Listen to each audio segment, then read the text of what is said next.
We got a, I guess you'd call it a big pay-per-view this Saturday, UFC 277, Pena versus Nunes, the rematch. Two title fights on tonight, on Saturday night. I guess I'll just speak on some of the main card fights.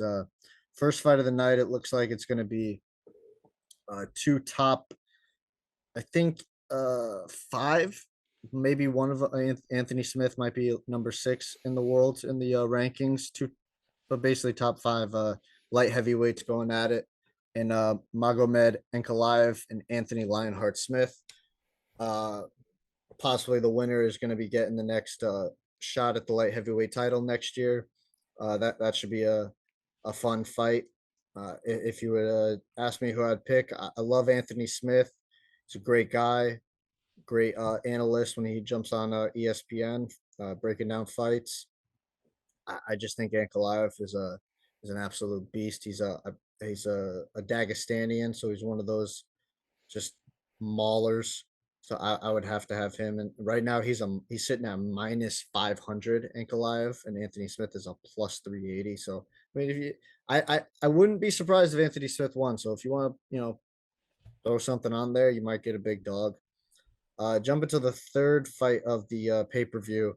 Uh, Derek Lewis, the Black Beast, returns to face Sergey Pavlovich. This is a heavyweight fight. Derek Lewis is a huge fan favorite. Everybody loves him. I love him. He's fighting in his home state of Texas. He's known for, I don't know if you guys have seen the clips on Twitter or Instagram where Joe Rogan's interviewing him in the middle of the octagon. He's like, "Hey, Derek, why'd you take your shorts off?" He's like, "My balls are hot."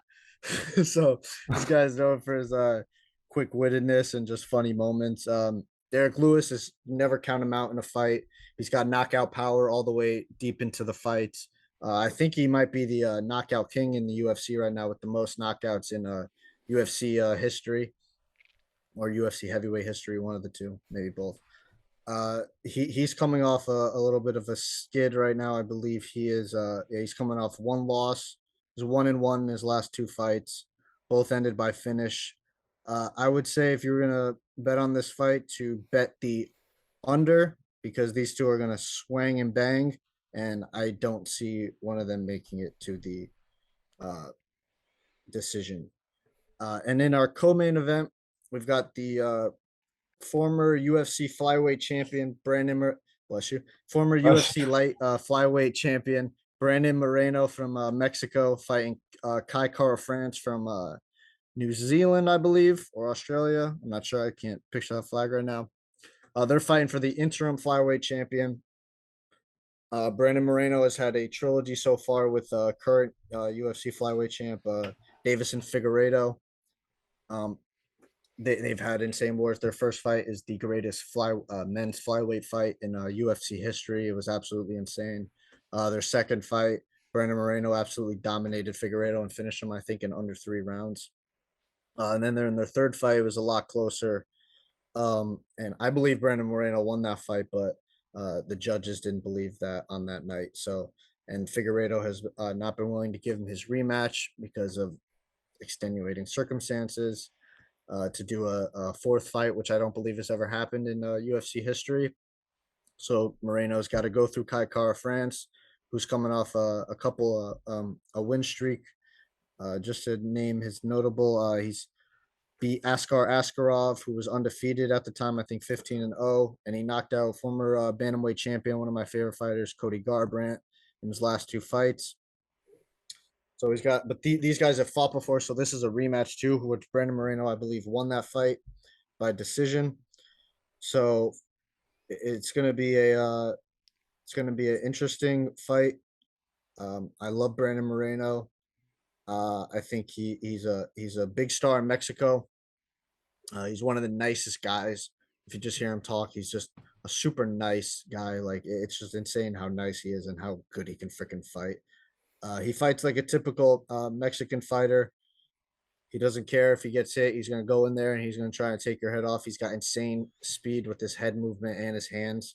So that's a fight to look out for. I would take Brandon Moreno in that fight. And then in our main event, we got the rematch of probably the biggest upset in UFC history. The GOAT, Amanda Nunes, the Lioness, the UFC featherweight champion currently, and the former UFC bantamweight champion, is taking on in a rematch Juliana Pena, who's the current bantamweight champion, who beat her in the last fight and submitted her in the second round. That fight was a little bit interesting. I'm a huge Amanda Nunes fan. I'm just a something you'll learn about me over the time is I'm a huge fan of greatness. I just love greatness. It's hard for me not to appreciate greatness when I see it. And Amanda Nunes is on another level. She's the greatest female fighter I've seen so far. I mean, just to name off, she's beaten basically all the major names that you might know in UFC women's history. She beat Valentina Shevchenko twice. She beat Jermaine Durandamine twice. She submitted Misha Tate. She knocked out Ronda Rousey.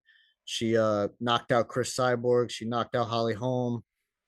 And she just this last fight that they had in December, their first fight was rescheduled from July of last year. Amanda Nunes got COVID, and I think her baby got COVID too, so she had to take time off there. They rescheduled for December of last year, and Amanda Nunes just did a sit down interview, and she was talking to uh, a ESPN MMA reporter, and she was basically talking about that fight. And when you watch that fight, if you're a Amanda Nunes fan and a hardcore and you've watched Amanda Nunes, she didn't look the same in that fight. It was a different Amanda Nunes. Um, and she talked about how both of her knees were messed up going into that fight, and she was she didn't want to pull out again because she already had to pull out of the first fight and reschedule, and she didn't want to do it again. She didn't want an interim belt being implemented and then blah blah blah, just extenuating circumstances. So she toughed it up and she took that fight, and you could see that her cardio wasn't the same, her lateral movement wasn't the same. Even though she dropped Juliana Pena twice in that first round, one with a leg kick and one with a straight jab down the middle. Uh, I think Juliana Pena, and I've had a lot to say about this fight when they first fought. A lot to say when I was watching it. I think Juliana Pena lucked up. I think she got lucky. When was the first match? The first fight was in December 11th of last year. Okay. Yeah. So Pena, I just she talked herself into it. I don't. I'm gonna be honest, and I can't get inside somebody's head, but if you just asked me, I would say I don't think she truly believed that she was going to beat Amanda Nunes. I think she put a game face on. I think she talked herself into it and she tried to believe it. Because even when she finished Amanda with the submission, she gets up and she didn't she didn't react like, holy crap, I just beat the greatest female fighter of all time. I'm the champion. Like she just, if you look at her reaction was just like wow. It was dead. It was like, what, you realize what you just did, right? Like that was history. And she talked about leading up to that fight that Amanda Nunes was ducking her. Amanda Nunes doesn't duck anybody. I just listed you off the names of the fighters that I know you guys are more casuals with it, but for the hardcores, they understand the level of competition that she beat. She beat all the big names you could think of in MMA women's history. She beat them all.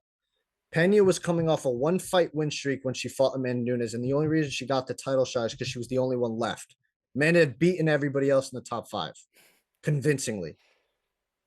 Her fight before her last win, she got submitted by, and I get confused because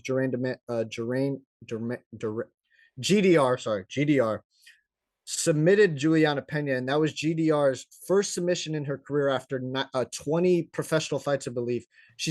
I get confused between Muay Thai and kickboxing. I forget which one it is, but she's a stand-up fighter. And she's beating a Brazilian Jiu-Jitsu black belt in Juliana Pena by submission. That should not happen.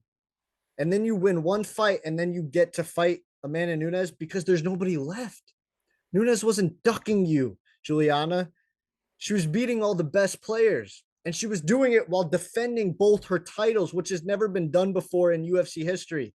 She was a double champ, who the first ever double champ to successfully defend both of her titles. And she did it multiple times against the highest level of competition. More in the bantamweight, the featherweight has never been stacked with talent in the women's. I'm excited for this fight. I think Amanda redeems herself. the odds say that they don't believe in Juliana because Amanda's a minus 270 favorite and Juliana Pena is the plus 220 favorite. I mean, underdog. So the odd makers are saying you lucked up that night. Amanda Nunes is going to show up. And I do believe Amanda Nunes is going to show up. I think she's going to fight smarter this time.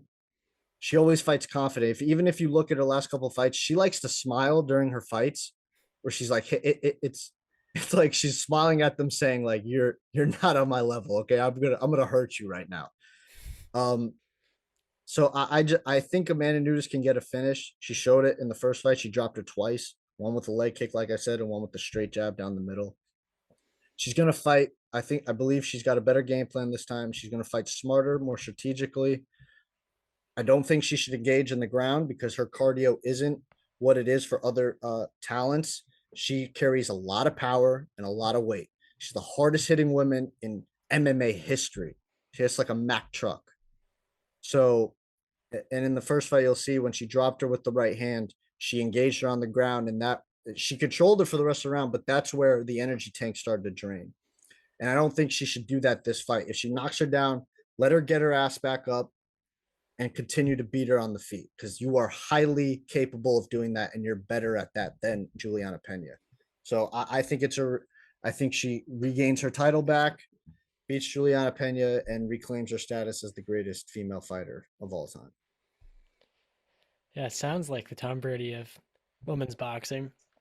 When you said Sergey, I thought of the guy from Call of Duty, but he's actually 15-1. Yeah. Damn. Yeah, so he's a legitimate fighter. Damn. I haven't really. I think I've seen Anthony Smith, and Derek Lewis. I'm pretty sure, but outside of those two, I don't think I've watched any of these fighters. Yeah, You I've might got to have get seen into my Amanda Nunes. UFC. Oh, go ahead, John. Justin. No, I was saying I've got to get more into the UFC thing. I don't even play the video games anymore because I used to suck at them. So Yeah, man. I got just to say with the UFC, like it has quickly become probably my favorite sport right now. The energy when you watch a main event fight on a pay-per-view, the energy and for me personally, the nerves and butterflies that go into my stomach when that octagon door closes and the referee says, "You ready to fight? You ready to fight? Let's go." Or even when Bruce Buffer, I don't know if you guys know Bruce Buffer, he's the UFC announcer.